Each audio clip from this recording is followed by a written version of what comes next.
Alright guys, so good afternoon. Ito na, naka-ready na yung mga gagamitin natin for today. Mag-install tayo ng mga trompa para sa pilgrimage bukas. So, tanong pa rin sa mga dating nilagyan natin. Hindi nga lang, nagdagdag ulit ng another one piece. Kaya, pupunta na tayo. Let's go, magdetour tayo kasi inaayos yung daanan sa may bandang Centro Toma. So, iikot tayo sa ibang daan. So, let's go!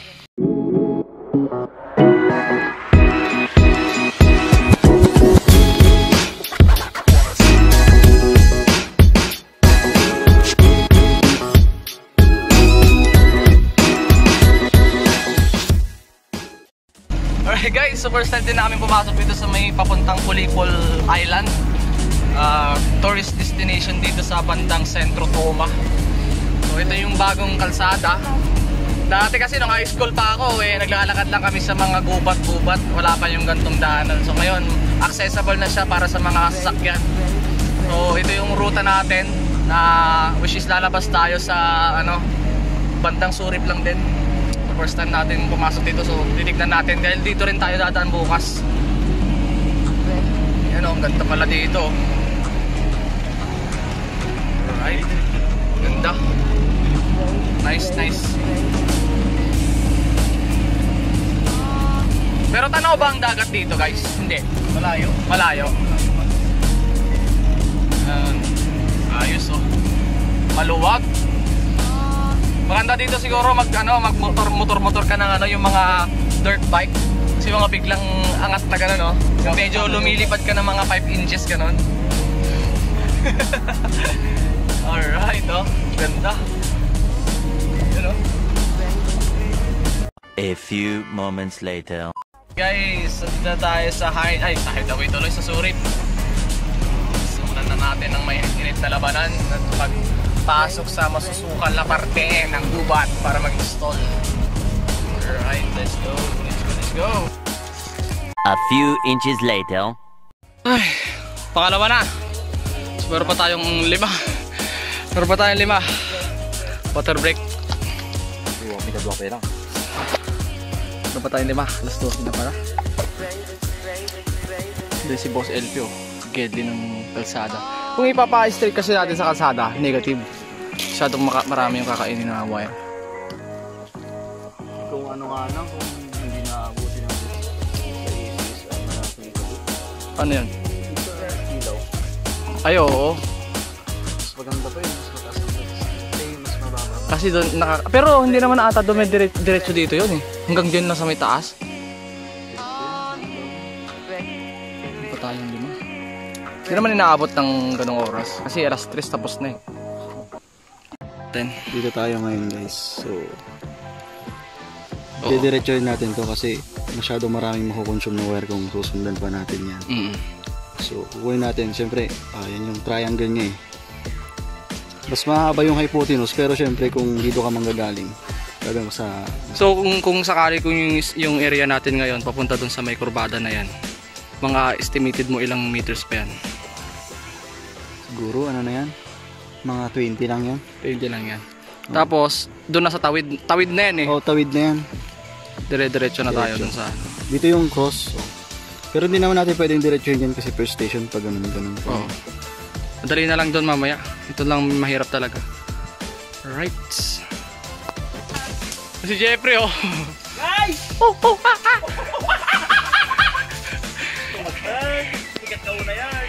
In the forest, in the jungle of Surip, there was an ancient animal. The orangutan. Andito rin pala si Kuya Kim. Nasa baba. Lapag tayo ng wire. Let's go!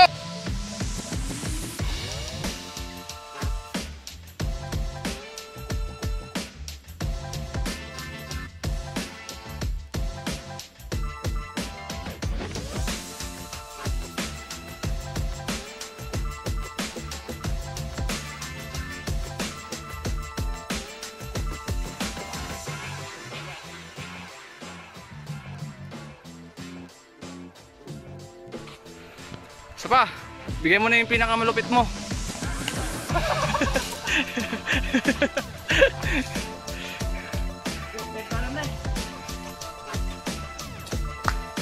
Uy, ang layo boy!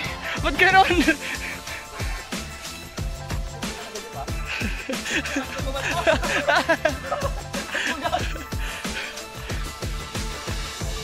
Isa ka mo. Jeffrey, tumira ng 3 points. Kapos.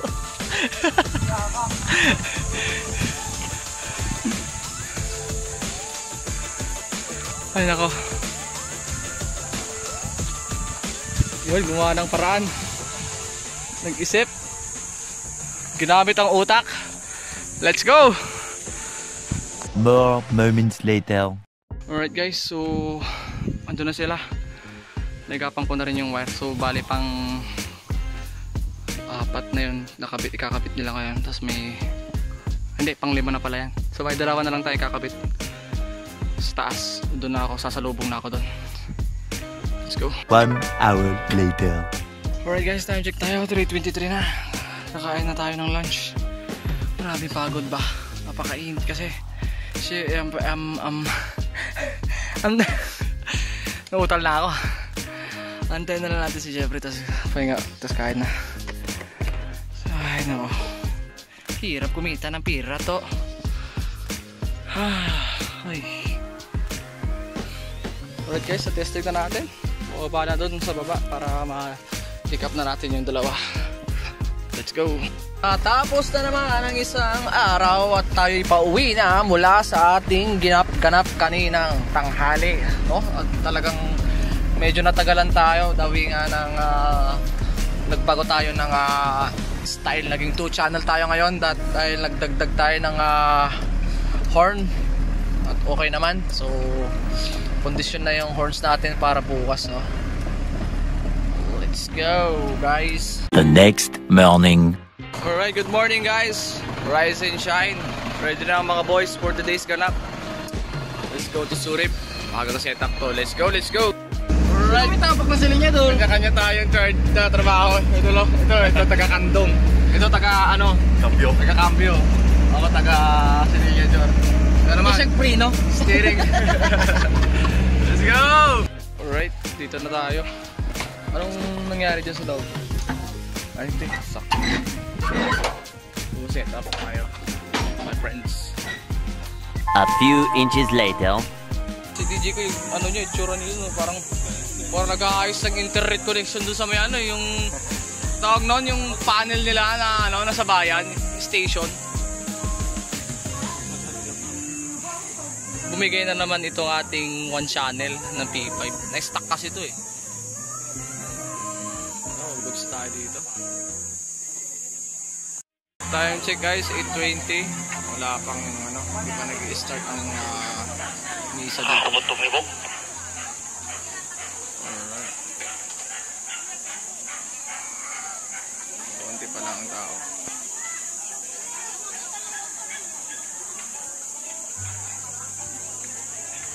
Hindi pa tayo nag-start. Yan, nakikita nyo guys. Sobrang daming nahiya ako. Nahiya eh.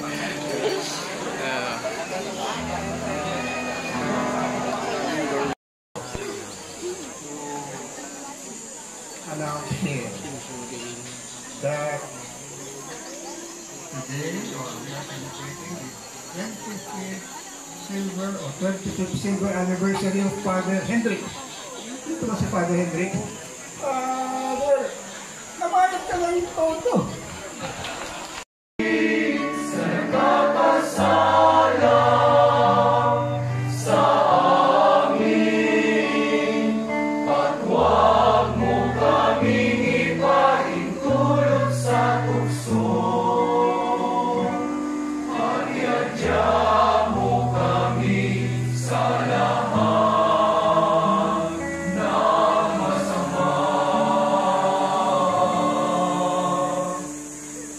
Lord, we pray from every evil. Graciously grant peace in our days that may be helped. 1 hour later. Panginoong Heso Kristo. Sapagkat sa pamamagitan ng iyong banal na krus, Pito yan mga tol, pito. Hanggang sa pinakababa, sa may chapel. Ito mga unggoy, pagod na. Gaya ng kanyang kinaugalian, Tinitensya pa to. umalis si Jesus at nagtungo sa bundok. Tara na, gutom, tara na, akit na. Kain na at tayo. sumama ang mga alagad. Let's go. Pagdating Hindi pa kami doon, naglalunch mga tol, sinabi niya mag-alas sa 2 na. kanila, Sobrang "Manalangin pagod kayo namin na ngayon, Hindi kayo madaig ng tukso." Station of the Cross na mga tol. Nakatapos namin mag-lunch. Bakit against the light ka? Hindi makita si Jeffrey.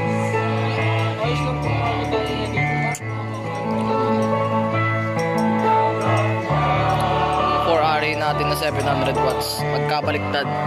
Ayan o.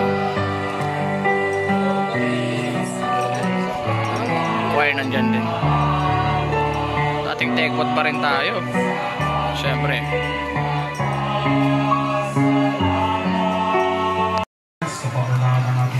Tapos na guys, ang Lenten season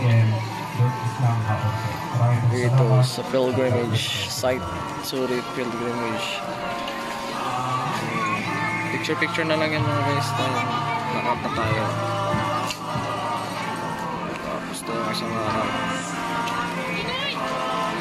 Dalawa. A few inches later.